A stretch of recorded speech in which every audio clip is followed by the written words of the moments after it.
एक दिन अचानक रात के समय आसमान में तेज चमक हुई और एक जोरदार धमाके के साथ गांव के खेतों के बीच एक बहुत बड़ा लड्डू आ गिरा। धरती कांप उठी, पेड़ों से पत्ते गिरने लगे और चारों तरफ धूल का गुब्बार छा गया। गांव वाले डर के मारे अपने घरों में छिप गए। कोई बोला ये देवताओं का प्रसाद है, तो कोई बोला ये कोई अनहोनी है। थोड़ी देर बाद कुछ बहादुर गांव वाले मशालें लेकर धीरे धीरे उस अजीब चीज के पास पहुंचे। पास जाकर देखा तो उनकी आंखें खुली की खुली रह गईं। डर और उलझन में सबने मिलकर उस बड़े लड्डू को गांव से दूर नदी किनारे धकेल दिया। वो लुढ़कता हुआ एक पुराने खंडहर के पास जाकर रुक गया।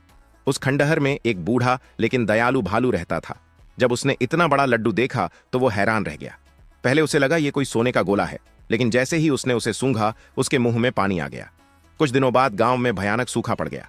कुएं सूख गए, खेत बंजर हो गए और खाने के लिए कुछ भी नहीं बचा। बच्चे रोने लगे, बूढ़े कमजोर पड़ने लगे। यह सब देखकर भालू का दिल पिघल गया।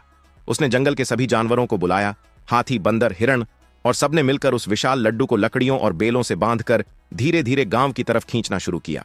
जब गांव वाले जानवरों को आते देखे तो डर गए, लेकिन भालू शांत खड़ा रहा। फिर उसने अपने बड़े पंजों से उस विशाल लड्डू को तोड़ दिया। जैसे ही लड्डू टूटा, उसके अंदर से सैकड़ों हजारों छोटे छोटे स्वादिष्ट लड्डू बाहर गिरने लगे। पूरा गांव खुशबू से भर गया। गांव वालों ने मिलकर पेट भरकर खाया। बच्चों के चेहरे खिल उठे, बूढ़ों में फिर से जान आ गई और गांव में खुशी लौट आई।